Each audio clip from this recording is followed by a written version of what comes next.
इंदौर जिले को corona test के लिए 2500 सैंपल प्रतिदिन लेने के निर्देश दिए गए हैं, लेकिन जिले में मात्र 150 से 200 सैंपल प्रतिदिन हो रहे हैं। इंदौर जिले में कोरोना टेस्ट के लिए किए जाने वाले सैंपलिंग की संख्या घट चुकी है। कोरोना महामारी जब अपने पीक पर था, उस दौरान सरकार ने प्रतिदिन 10,000 सैंपल एकत्रित करने के निर्देश दिए थे। जैसे जैसे संक्रमण की दर कम हुई, वैसे राज्य सरकार ने सैंपलिंग की संख्या भी घटाई। इंदौर जिले में मात्र 150 से 200 सैंपलिंग प्रतिदिन हो रही है। इधर सीएमएचओ का दावा है कि जल्द ही हम सैंपलिंग की संख्या में इजाफा करेंगे ताकि कोरोना संक्रमित मरीजों की सही जानकारी सामने आ सके।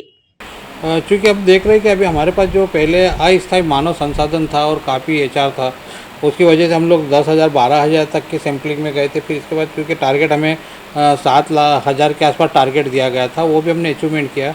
और पिछले समय हमें 2,500 के आसपास टारगेट दिया गया था कि एक महीने में आप इतना सैंपल RT-PCR कर लीजिए। अभी हमारे पास तो चूँकि टीमें काफ़ी कम हो गई और जो एचआर था वो भी कम होने की वजह से डॉक्टर्स की भी इधर उधर ड्यूटी लगने, अब जहाँ फीवर क्लिनिक है वहाँ से सैम्पलिंग कुछ आ रही है और इसके बाद जो चिन्हांकित हमारे बड़े बड़े अस्पताल है वहीं से सैम्पलिंग हो रही है। और सैंपल देने में भी चूँकि पब्लिक भी अभी आनाकानी करती, पब्लिक भी सैंपल अब नहीं के बराबर दे रही है, तो हम कोशिश कर रहे हैं कि कम से कम 1500-1800 सैंपल हम लोग ज़रूर RT-PCR की ले लें।